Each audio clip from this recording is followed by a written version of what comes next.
in the unforgiving dust of the 1883 Arizona Territory, where survival was a currency, paid in sweat and blood. One life hung by a thread, sinking slowly into the earth. The life of a Navajo warrior, a stranger, an enemy to the people of Redemption Gulch. And the person who found him wasn't a hardened gunslinger or a cavalry scout, but a slip of a girl, an orphan with nothing to her name but grit.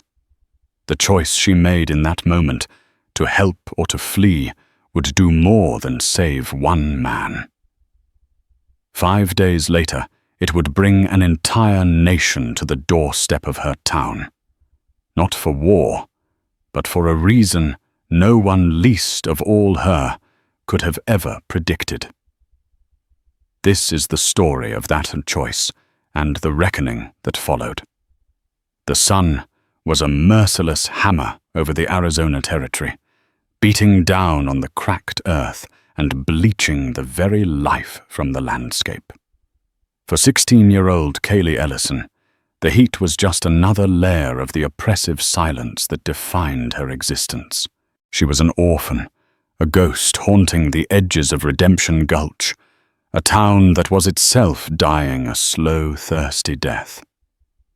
The silver vein that had given the town its hopeful name had run dry years ago, leaving behind a husk of false-fronted buildings and men whose dreams had turned to dust in their mouths.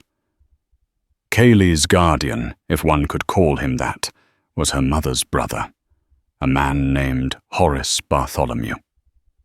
Mr. Bartholomew ran the town's general store, a repository of stale crackers, overpriced canned goods, and his own curdled resentment.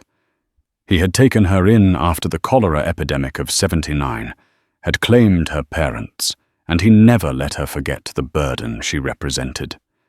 Every meal was a debt, every glance a reprimand.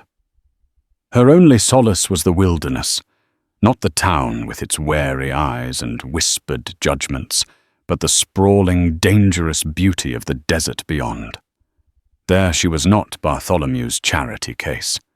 She was just Abby, a silent observer, a student of the land. She knew which plants held water, how to read the tracks of a jackrabbit, and where the buzzards circled when death was near. It was this knowledge, this intimate connection to the harsh land, that led her to Coyote Creek on that blistering Tuesday afternoon. The creek was mostly a lie, a ribbon of sun-baked sand for most of the year. But recent unseasonable rains had turned patches of it into a treacherous mire, a hidden trap of quicksand that looked no different from the surrounding ground. She was tracking a Gila monster, fascinated by its lazy, beaded progress, when a sound snagged her attention. It wasn't the cry of a coyote or the shriek of a hawk. It was a low, guttural grunt of effort, followed by the wet, sucking sound of mud. Peering through a thicket of brittle bush, Kaylee's heart leaped into her throat. There, not 20 yards away, was a man. He was sunk to his waist in the grey, viscous slurry of the creek bed. He was Navajo. Every instinct, honed by the town's ingrained fear, screamed at her to run. The Navajo, or the Dene as they called themselves, were a source of constant low-grade terror in Redemption Gulch. Sheriff Cole Garrett, a man whose ambition was as vast as his cruelty made sure of it. He spoke of raids of stolen livestock, of the savage threat that loomed just beyond the treaty lines. The townsfolk, desperate for someone to blame for their misfortunes, ate it up. To them, a Navajo was a threat, plain and simple. But Kaylee saw something else. She didn't see a savage. She saw a man, his face a mask of strained exhaustion, his dark eyes wide with a primal fear she recognized. It was the fear of being alone and helpless, a fear she knew intimately. He was strong.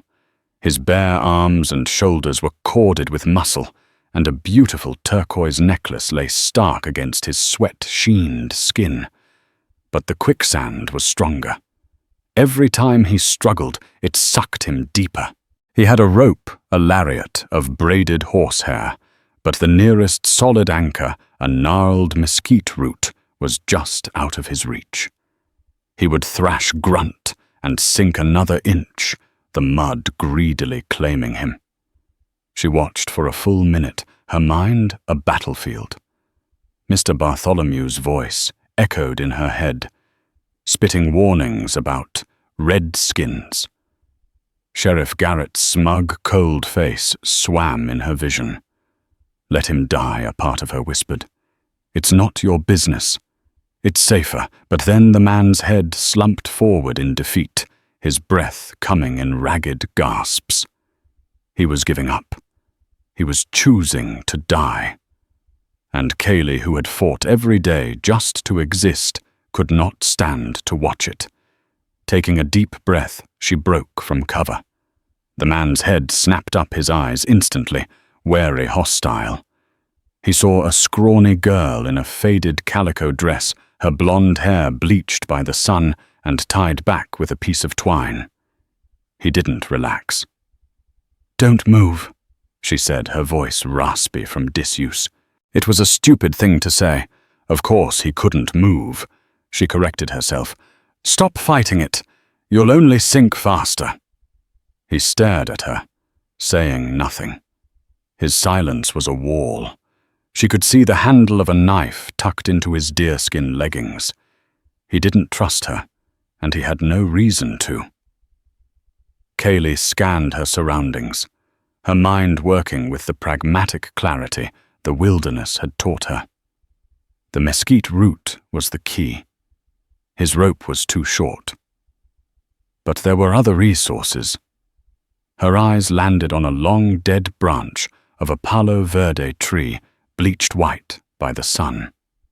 It was thick and sturdy. "I'm going to help you," she stated, more to convince herself than him.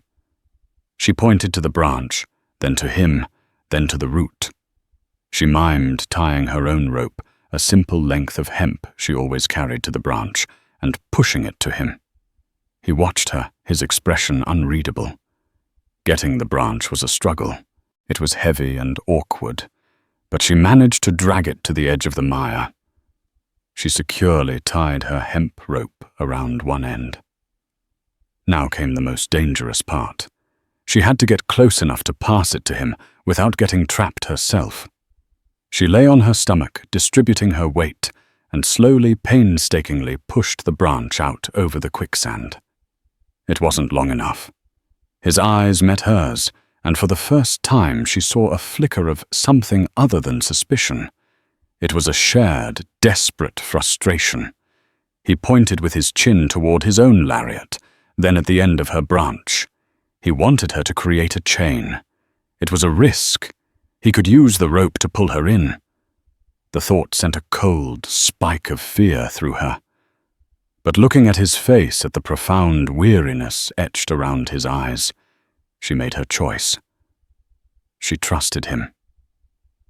Slowly, with great effort, he managed to uncoil his lariat and toss the looped end toward her.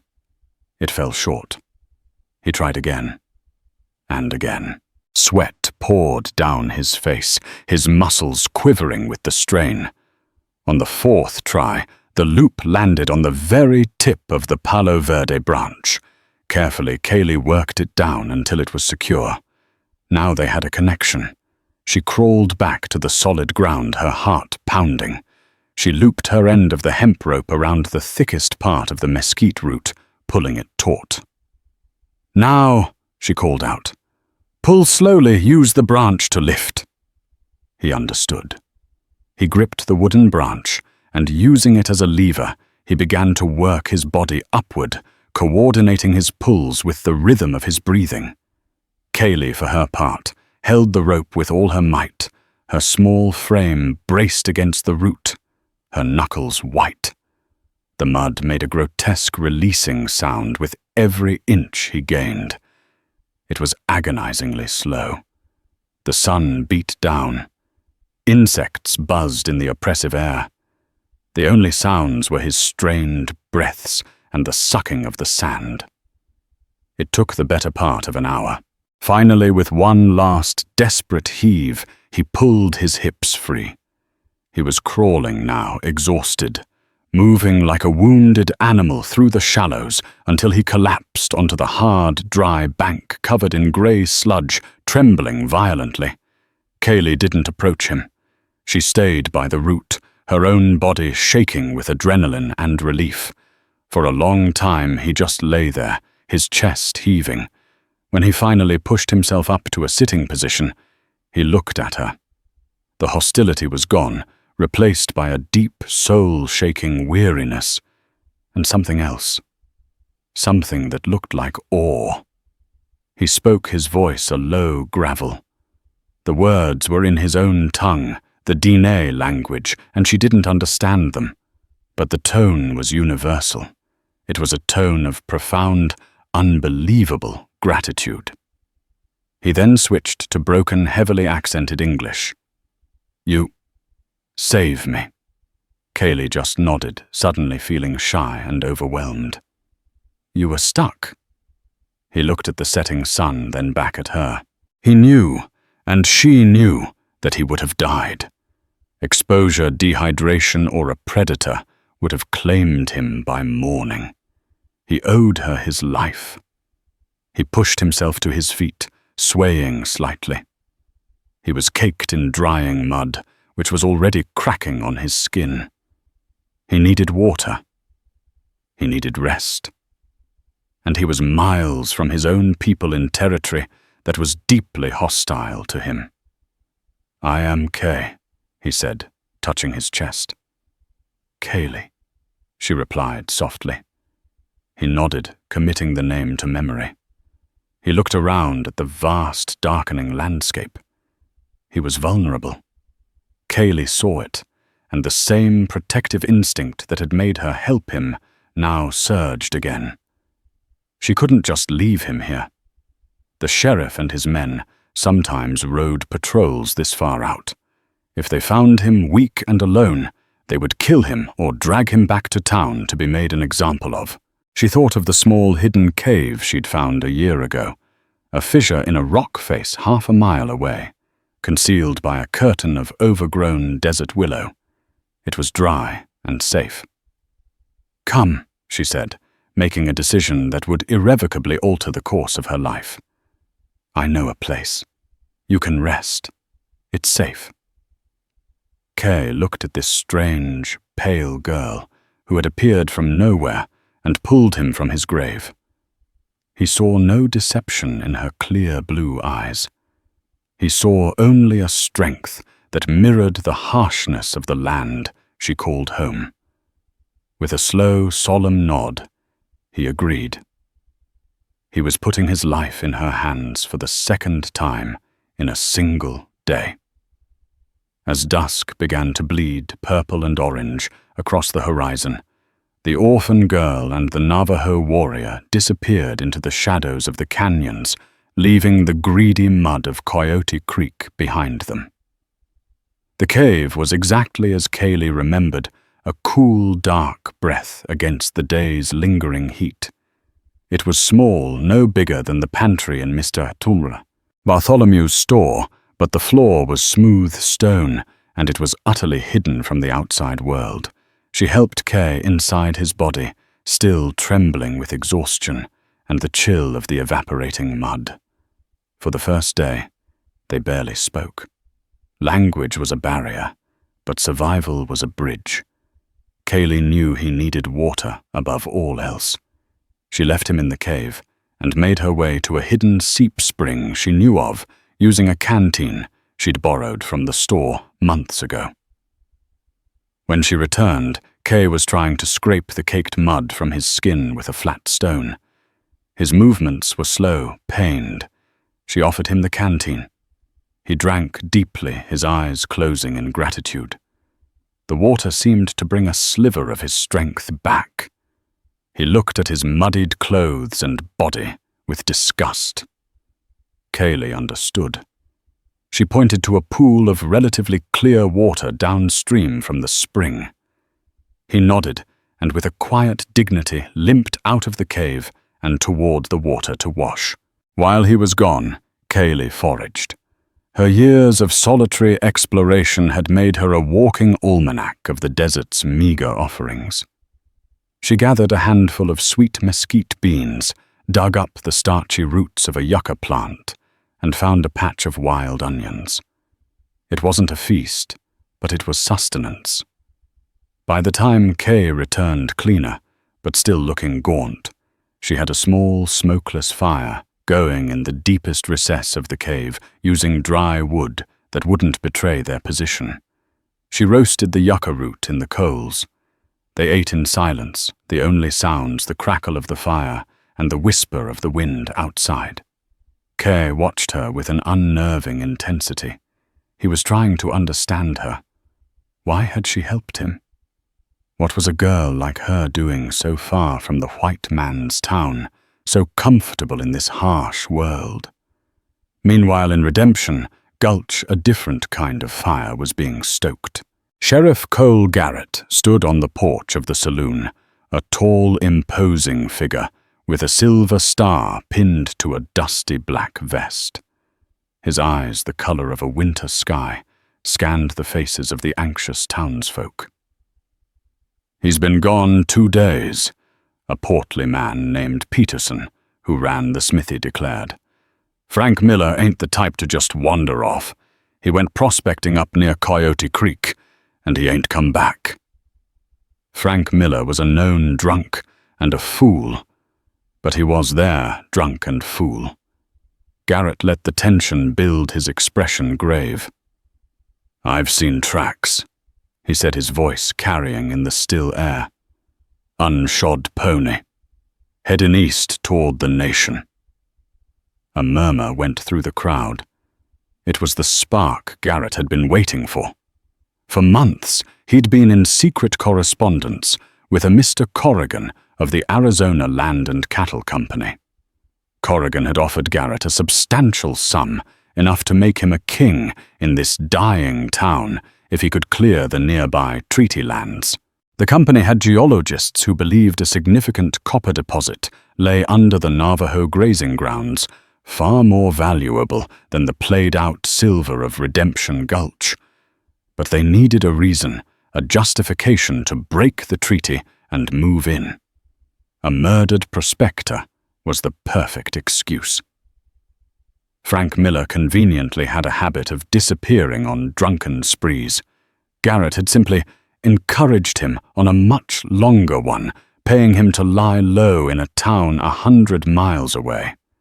"They're getting bold," Garrett continued, his voice hardening. "They're crossing the treaty line, testing us. Now a man is missing. Are we going to let them pick us off one by one?" The crowd, fueled by fear and desperation, roared its denial. Horace Bartholomew stood at the edge of the crowd, his face pinched and sour. He hadn't seen Kaylee since yesterday morning. The girl was a constant source of irritation, always wandering off. He'd have to tan her hide when she finally slunk back. He listened to the sheriff nodding along. The Navajo were a good scapegoat for everything that had gone wrong in his life. Back in the cave on the second day, Kay's strength began to return. The color was back in his face, and his movements were more fluid. He started to talk, pointing to objects, and giving her their Diné names. Tor for water, Chil for plant, Tse for rock. Kaylee, a quick learner, repeated them. In turn, she would give him the English word. It became a quiet game, a thread of understanding woven in the cool darkness. He finally asked the question that had been weighing on him. "Why? You help." Kaylee looked at the small fire. How could she explain the suffocating loneliness of her life? The feeling of being an outsider in her own town. The kinship she felt with the harsh, honest wilderness over the smiling, deceitful faces of people. "You were going to die," she said simply. "No one should die alone." The answer seemed to satisfy him. He nodded slowly. Later that day, He showed her his knife. It was a beautiful thing, the handle inlaid with silver and turquoise in a pattern of interlocking lines.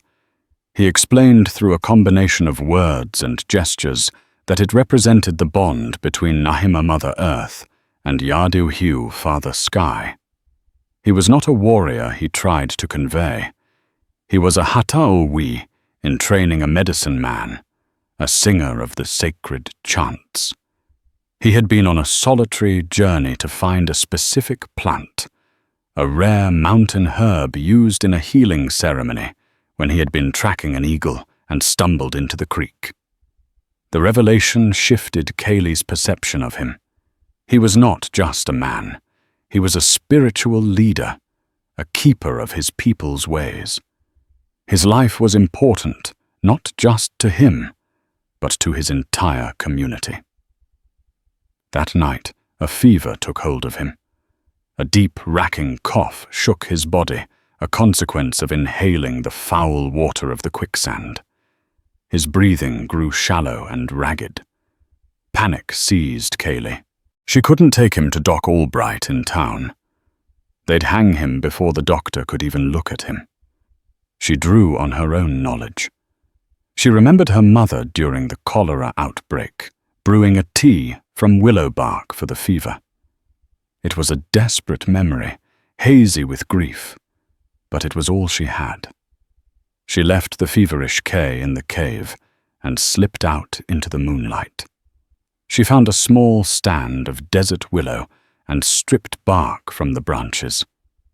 Returning to the cave, she boiled it in the small pot she used for her foraged meals. She gently lifted Kay's head, urging him to drink the bitter tea. He was barely conscious, but he swallowed. Throughout the night, she bathed his face with a cool, damp cloth and made him drink more of the tea. She didn't sleep.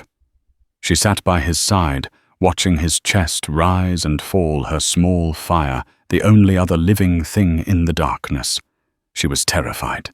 If he died here with her, his blood would truly be on her hands. She would be a murderer in the eyes of his people and a traitor in the eyes of her own. As dawn approached, his shivering subsided. The fever broke. He fell into a deep, natural sleep. Kaylee, exhausted, finally leaned her head against the cool stone wall and let her own eyes drift shut.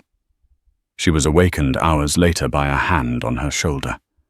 She jolted awake, her heart pounding. It was Kay. He was sitting up, his eyes clear. The fever was gone. He looked at the pot with the remnants of the willow bark tea, then at her. "You are a healer," he said, his voice filled with a quiet reverence. He touched the turquoise necklace at his throat. It was made of dozens of small, perfectly shaped stones, strung together with silver beads. It was the most beautiful thing Kaylee had ever seen. With deliberate movements, he lifted it over his head. "No," Kaylee said, shaking her head, understanding his intent. "I don't want anything." "Is not payment," Kay insisted, his English more forceful than she had heard it. "Is bond. You have Kay kinship. You saved my life. Now I carry your deed. My people carry your deed. This is so you are known, so you are safe." He pressed the necklace into her hands. It was cool and heavy, a tangible piece of his world. She looked at the stones, then at his earnest face. To refuse would be a greater offense than to accept. She slowly looped it over her own neck, the stones feeling foreign and cool against her skin under her dress. He smiled, a genuine warm smile that transformed his face. "Kaya Deswood," he said, pointing to himself. It was his full name. "Kaylee Ellison," she replied. In that moment, something profound shifted between them. They were no longer just a white girl and a Navajo man. They were Kaya and Kaylee, Two people bound by an act of life-saving kindness in the heart of a hateful land. But outside their sanctuary, the storm Sheriff Garrett had unleashed was gathering force, and it was about to break right over their heads. On the morning of the fourth day, Kea knew he had to leave. His strength had returned, the fever was a ghost, and the debt he owed his people was heavy on his mind. The ceremony he was preparing for could not happen without him. "I must go," he told Kaylee. His gaze fixed on the sliver of bright sky visible from the cave's entrance. "My people will worry. They will think the worst." Kaylee's heart sank. The past few days in the cave had become a strange sort of home for her, a world away from the scorn of Mr. Bartholomew and the oppressive gloom of Redemption Gulch. Here with Kea, she was not a burden. She was a respected equal. The thought of returning to her old life was like a physical ache. "It's dangerous," she said, stating the obvious. "The sheriff, he's stirring up trouble. He's telling people a prospector was taken by the Navajo." Kea's face hardened. He had heard whispers of this sheriff, this Bilagaana Baesh, the metal man, as some of the Dine called him for his shiny star and cold heart. "He looks for a reason to spill blood," Kea said, his voice low.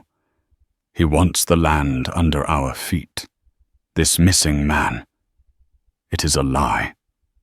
They'll be looking for you, for any of your people." "Then I must be a shadow," he replied. He stood and gathered his few possessions, his knife, his empty water skin, the now clean lariat. He turned to her, his expression softening. "I will not forget this Kaylee Ellison. My family will not forget. My clan will not forget." She wanted to believe him, but his world felt a million miles away. "I'll guide you to the Three Sisters," she offered. "The rock formation. From there you can follow the dry wash all the way to the edge of your lands. It's hidden from the main trail." He nodded in gratitude. They left the cave, erasing any sign of their presence, and set off under the high morning sun. They moved in silence for a time, two small figures in a vast and indifferent landscape. It was a different kind of silence than before. It was the silence of farewell. When they reached the towering sandstone pillars known as the Three Sisters, they stopped. The lands of the Navajo Nation were a hazy blue line on the horizon. "Here," Kaylee said, her voice small. "Stay in the wash. You'll be safe." Kea turned to face her fully. He placed a hand gently on her shoulder. "You have a strong heart, stronger than these rocks. Do not let your people's fear make it small." He then looked down at her simple calico dress. "Hide the necklace. Do not let them see it. It is for you, not for their eyes." Kaylee nodded, tucking the heavy turquoise stones beneath the collar of her dress. It felt like hiding a part of herself. "Be safe, Kea," she whispered. "You also," he replied, and with a final lingering look, he turned and melted into the landscape, his movements swift and sure, leaving Kaylee alone with the wind and the silence. The walk back to Redemption Gulch was the loneliest of her life. With every step, the oppressive weight of her reality settled back onto her shoulders, when the dusty, pathetic excuse for a main street came into view. Her stomach twisted into a knot. She didn't get 2 steps past the smithy before her uncle's hand clamped down on her arm like a vice. "Where have you been, girl?" Horace Bartholomew snarled, his breath smelling of stale coffee and anger. "Gallivanting about for 4 days while I worry myself sick." He wasn't worried. He was inconvenienced. "I was just Exploring, she stammered. Exploring. There's a savage on the loose, a man missing, and you're out exploring. He dragged her toward the general store. The sheriff has been asking questions. People are talking. They see the orphan girl who keeps to herself, who wanders the desert like a wild thing. It reflects poorly on me. He hauled her through the door of the store and into the dim, stiflingly hot back room. His eyes, small and hard, scanned her face, looking for any sign of defiance.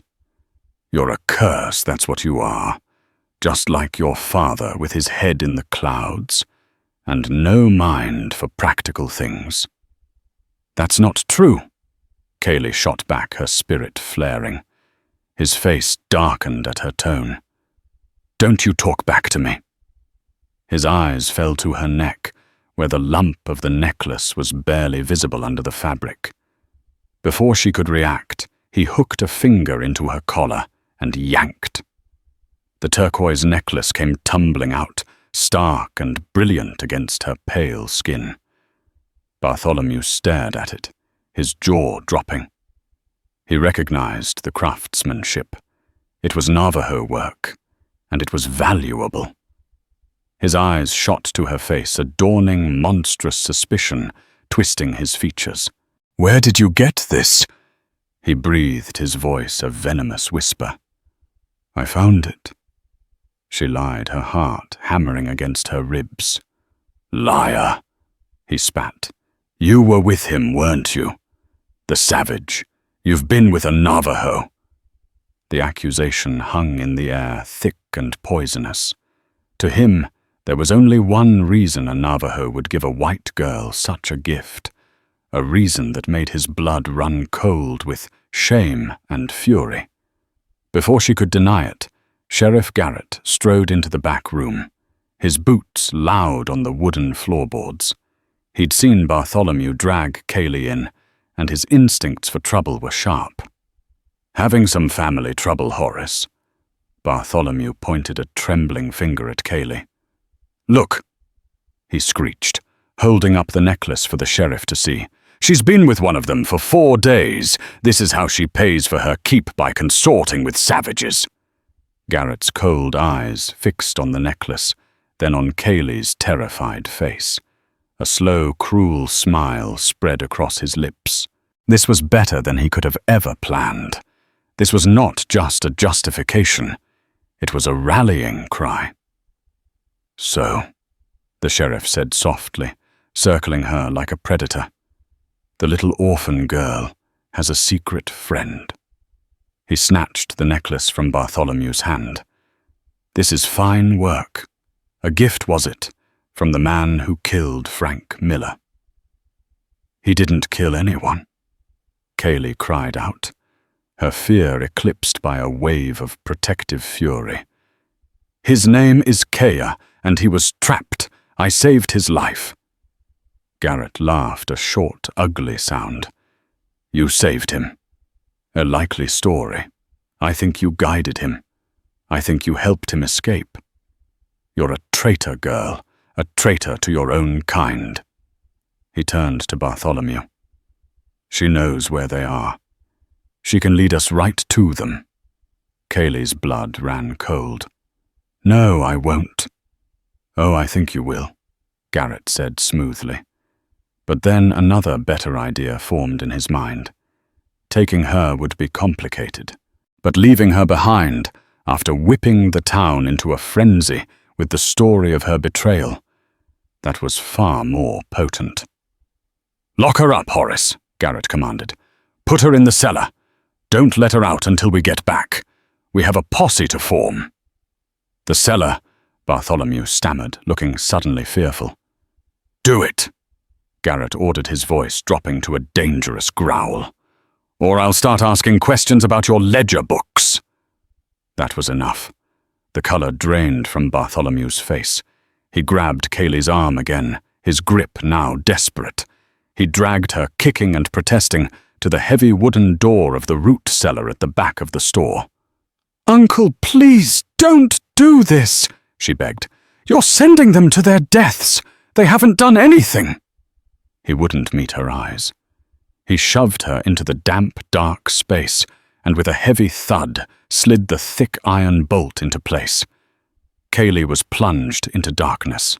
She heard the sheriff's boots stride out of the store, followed by his voice booming in the street outside. "Ring the Belltown meeting. Get your rifles, men. We ride at dawn. We've found our traitor, and she's shown us the way." She heard the town bell begin to toll a slow, mournful peal that sounded like a death knell. Down in the cold, musty dark, Kaylee beat her fists against the unyielding wood of the cellar door, her cries swallowed by the earth. She had saved one man's life, and in doing so she had just condemned an entire people to face the wrath of Redemption Gulch. The posse was coming. The darkness of the cellar was a living thing, thick and suffocating. It smelled of damp earth, the sweet decay of forgotten potatoes, and the sharp, metallic tang of despair. For hours, Kaylee was a prisoner, not just of the bolted door, but of the sounds that filtered through the floorboards from the world above. Each sound was a torment. The heavy tramp of boots on the porch of the general store. The excited, angry shouts of men, emboldened by liquor, and lies, the clean, menacing clink of rifles being checked and loaded. Each sound was another nail being hammered into the coffin of the fragile peace she had tried to protect. Her uncle's betrayal was a wound that cut deeper than any fear of the dark. He hadn't just imprisoned her. He had actively chosen the sheriff's poisonous narrative over his own blood. He had looked at her, seen the truth in her eyes, and cast it aside for the sake of his pathetic standing in a dying town. The final complete abandonment by her only family left an icy void in her chest where fear had been. That void quickly filled with something else, something cold and hard as stone resolve. She would not be the catalyst for a slaughter. She would not let Kaya's people pay the price for her act of kindness. Tears were a luxury she couldn't afford. Pushing herself up from the dirt floor, she began to move her hands outstretched, mapping the geography of her prison. They swept across damp stone walls, slick with a fine layer of condensation, until they brushed against the rough grain of wood. It was an old, forgotten storage crate, half-rotted and falling apart. She hooked her fingers under a loose board, pulling with a strength born of pure desperation. The wood groaned in protest. A rusty nail scraped against her palm, drawing blood, but she barely felt it. Splinters dug into her fingertips. Finally, with a sharp crack, the board tore free. It was flimsy, a pathetic weapon against a solid oak door, but it was a tool. It was hope. She felt her way to the door, her heart a frantic drum against her ribs. She listened. The noise from the town had quieted, settling into a low, expectant hum. They were waiting for the dawn. She didn't have much time. She jammed the sharp end of the board into the narrow gap near the top hinge, leveraging it with all her weight. The old iron groaned a pained metallic screech that seemed deafening in the silence. She froze, listening. Nothing. She put her shoulder into it, pushing, twisting. Sweat beaded on her forehead, mixing with the grime. Her muscles screamed. A screw loosened by decades of damp popped from the wood with a faint ping. Hope, fierce and whole white-hot, surged, tutsled through her. She worked relentlessly, her hands raw and bleeding her breath, coming in ragged, audible pants. It felt like hours. The world was reduced to the singular agonizing task, the board, the hinge, the unyielding door. Then, with a final soul-shaking shriek of tortured metal, the top hinge gave way entirely. The heavy door sagged inward, its own weight pulling it from the lower hinge, opening a dark, vertical slash, just wide enough for her to squeeze through. She scrambled out, gulping the cool, clean air of the silent store. Freedom. Moonlight, pale and ghostly, sliced through the front windows, illuminating dust motes dancing in the air. She crept to the glass, peering out. The street was deserted, cast in long, eerie shadows. A single lamp burned on the porch of the saloon, where a knot of 3 men, a self-appointed guard, sat slumped in their chairs, their rifles resting across their laps. But the livery stable at the far end of town was dark and silent. That was her only chance. She slipped out the back door of the store, a wraith in a torn calico dress. The alleyways and shadows that had been her childhood refuge now served a more desperate purpose. Her bare feet made no sound on the packed dirt as she flitted from one pool of darkness to the next. Reaching the livery felt like a monumental victory. The large door was unlocked, held only by a simple wooden latch. The familiar smell of hay and horse washed over her a strange comfort in the midst of her terror. She knew these animals. There was old Bess, the blacksmith's gentle mare, steady but slow. There were a half-dozen other unremarkable mounts. And then there was Diablo. He stood in the largest stall, a living shadow, a fiery black gelding the sheriff had acquired in a poker game. The horse was as mean, powerful, and unpredictable as its owner. No one in Redemption Gulch dared ride him, but Garrett himself. Kaylee didn't have time for steady. She needed lightning. She approached the stall slowly, her hand outstretched, murmuring low and soft. Diablo's head snapped up, his eyes gleaming in the dark. He snorted a plume of hot air and stamped a hoof. He smelled the fear on her, but he also sensed something else, the quiet, steely confidence she had learned from the wilderness, a language animals understood better than men. "Easy, boy," she whispered, her voice a firm, calming thread in the darkness. "We have a job to do. We have to run." Finding the sheriff's heavy saddle and bridle, her hands worked with a frantic, fumbling efficiency. The horse sidestepped and fought her, but she was persistent, her touch sure. She led him out into the moonlit yard, the silence of the night stretching taut around them. With a grunt of effort, she swung herself into the saddle.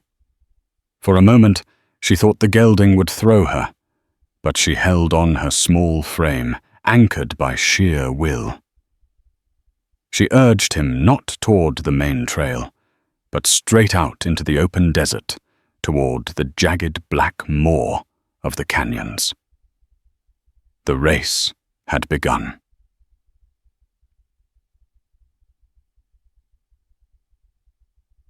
At the first hint of dawn, Sheriff Cole Garrett stood before his assembled posse, a figure of dark authority. 30 men, their faces a mixture of grim determination and nervous excitement, looked up at him. Horace Bartholomew was among them, his face pale and sweating, a heavy rifle held awkwardly in his hands as if it might bite him. "Men!" Garrett bellowed, his voice ringing with a false, stirring righteousness. "We ride today for justice for our friend Frank Miller.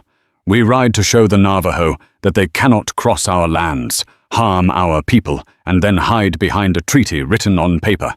The girl the traitor confirmed they're holing up in the canyons near the Three Sisters. We'll flush them out like the rats they are." We ride. With a ragged roar, the posse kicked their horses into motion. They were a wave of vengeance, a creature of singular, ignorant purpose, raising a cloud of dust that choked the morning air as they thundered toward the lands of the Diné. Kaylee, meanwhile, was engaged in her own desperate battle. She pushed Diablo harder than she thought possible. The goat path was a nightmare, a narrow, crumbling ledge with a sheer drop on one side that fell away into purple shadow. The powerful gelding was surprisingly nimble, his iron-shod hooves striking sparks on the flinty rock. But every step was a gamble. Loose scree clattered from under his hooves, a sound that echoed for a terrifyingly long time as it tumbled into the abyss. The wind was a physical force trying to tear her from the saddle.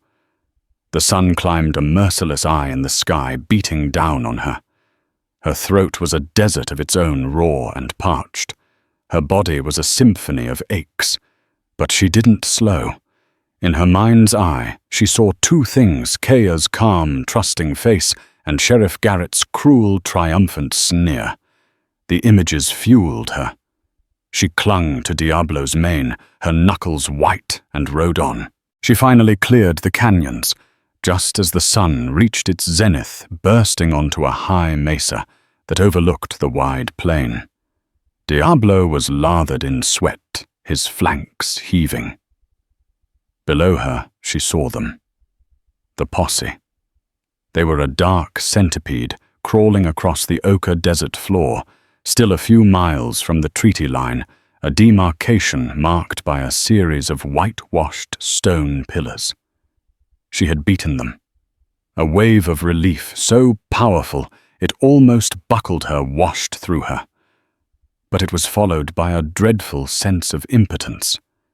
She was one girl on a stolen horse. What could she possibly do? It was then she saw it. On the far side of the treaty line, on the long, high ridge that overlooked the entire plain, something was moving. At first it was just a shimmer in the heat haze, a trick of the light.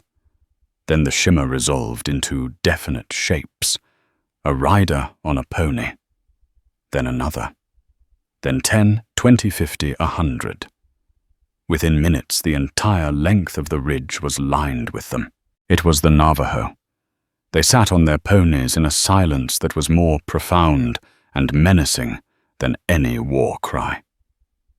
They were utterly still, a living frieze against the piercing blue sky. The sun glinted off the polished metal of a rifle barrel, here the sharp flint tip of a lance there. The occasional flutter of an eagle feather in a warrior's hair was the only movement. This wasn't a raiding party caught by surprise. This was a nation assembled and waiting. They knew. The posse saw them at the same time. The confident, boisterous chatter died instantly, swallowed by the vast silence. Horses were pulled up short, their riders' faces slack with disbelief, then a dawning, sickening fear. This wasn't going to be a simple matter of flushing a few savages from a canyon. This was the brink of a war they could not possibly win. The men looked at each other, their bravado evaporating like a raindrop on a hot skillet. "Hold the line!" Garrett shouted, his voice suddenly shrill. He drew his pistol, the silver plating flashing in the sun. His half-dozen paid thugs followed suit, their faces hard. But the townsfolk, the blacksmith, the store owners, Horace Bartholomew were hesitating, their rifles suddenly feeling impossibly heavy. "It's an ambush!" one of Garrett's men yelled, giving voice to the terror that had seized them all. "The girl set us up!" Garrett's face was a mask of incandescent fury. This wasn't the plan. He needed a skirmish, an incident, a few bodies on either side to muddy the waters and give his benefactors at the land company their excuse. Not this overwhelming, silent judgment. But he had come too far. To back down now would be to admit the lie. His reputation, his future, his very identity in this town was on the line. "They're bluffing," he screamed, trying to rally his crumbling authority. "It's just a show. First rank, prepare to fire on my command."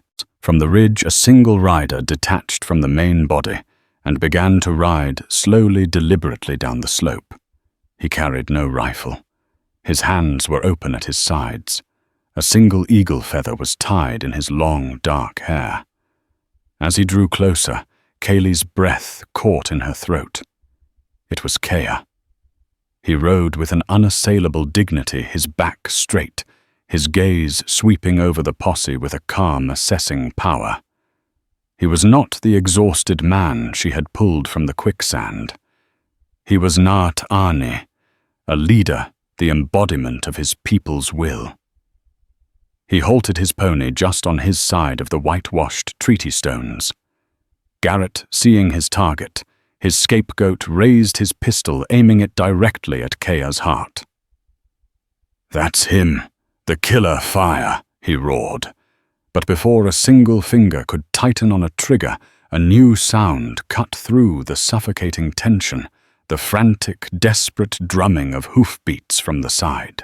Kaylee, screaming a wordless cry, urged Diablo into a final, desperate gallop. She charged straight into the no-man's land between the two groups. With a savage pull on the reins, she brought the black gelding to a rearing, screaming halt, deliberately placing her own small body directly in Garrett's line of fire. "No!" she shrieked, her voice tearing from her raw throat, a sound of pure, defiant command. "You will not shoot!" Garrett stared, his face a grotesque canvas of disbelief and rage. "Get out of the way, you little traitor!" "She is no traitor!"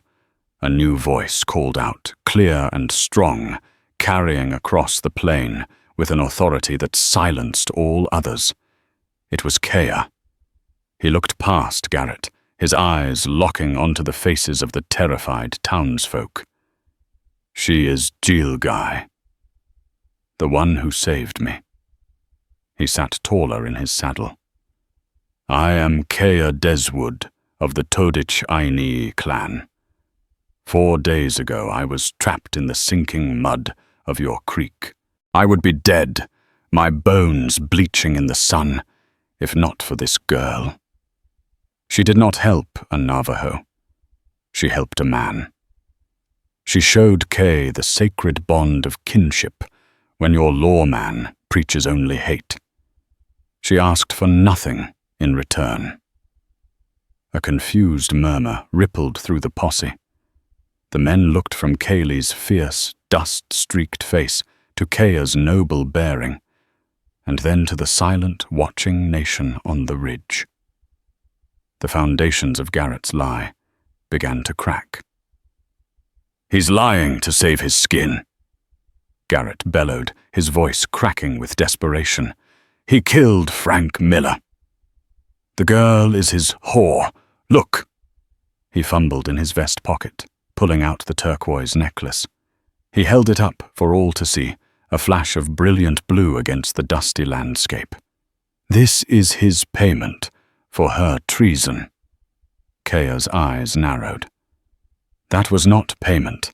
It was a gift of honor, a sign that she would be known as a friend to the Diné, that she would be protected. As for your missing man, we have seen no one. We have harmed no one. Your sheriff seeks a war that you will lose. He seeks it not for justice but for greed. At that moment, a man at the back of the posse, a young deputy named Miller, who had long been troubled by Garrett's callous ambition, found a courage he didn't know he possessed. He urged his horse forward. "Sheriff," the deputy said, his voice shaking but clear enough for all to hear. 3 weeks ago, you had me wire $100 from the town's account to a man in Prescott. You said it was for new supplies." He swallowed hard. The name on the wire. It was Frank Miller. The world seemed to stop. A collective gasp went through the posse. Every man from the blacksmith to Horace Bartholomew turned as one to stare at Garrett. The lie so carefully constructed was utterly and irrevocably demolished. There was no murder. There was no raid.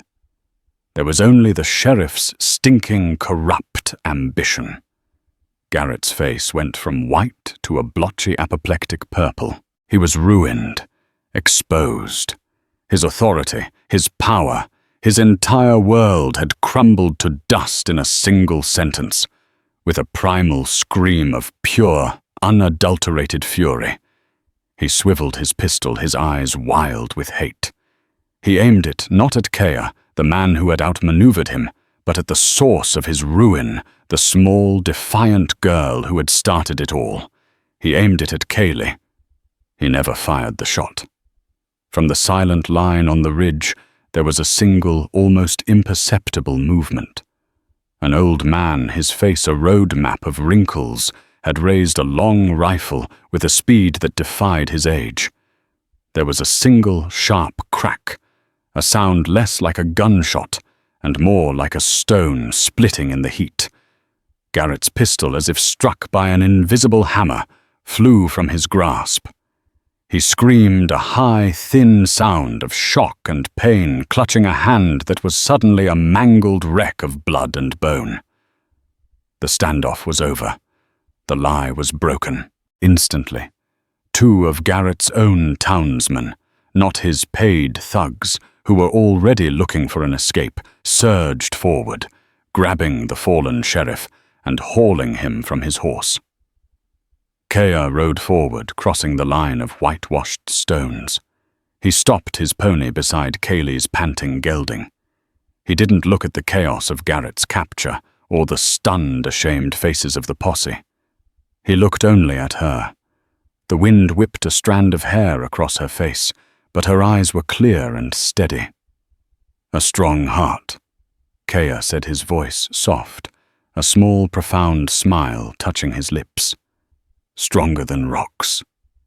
Kaylee looked from him to the 100 silent riders on the ridge, and then to the people of her town.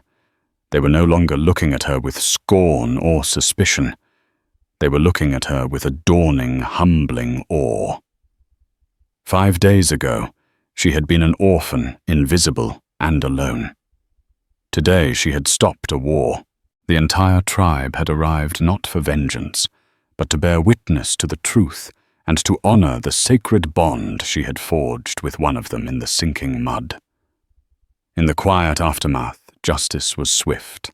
Sheriff Garrett and his paid men were taken into custody by the townsfolk themselves, their shame turning to a cold fury at having been so masterfully deceived. Horace Bartholomew, exposed and humiliated, could not meet Kaylee's gaze. The town of Redemption Gulch had been forced to look into the mirror of its own fear and prejudice, and it did not like what it saw. The Navajo did not want land or reparations. They wanted the sanctity of the treaty to be honored, and for the truth to be known. Kea, along with a council of elders, met with the town's leaders. They spoke not of anger, but of the balance that had been disturbed and now by Kaylee's actions restored.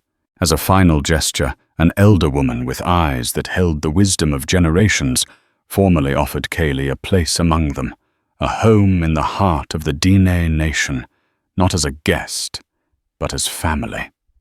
It was a tempting offer, a life free from the ghosts of her past. But as she looked at the chastened faces of the townspeople, she saw a different path.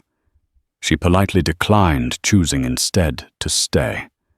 Her work wasn't finished.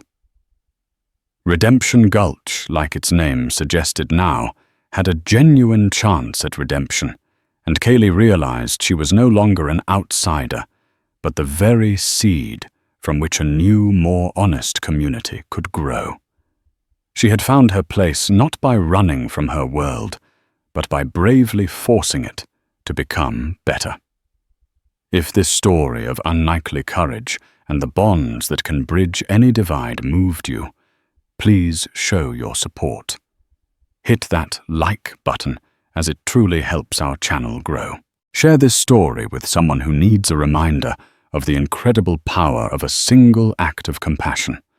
And most importantly, click subscribe and ring the bell for more true tales from the annals of history that prove heroes come in the most unexpected forms. Thank you for listening.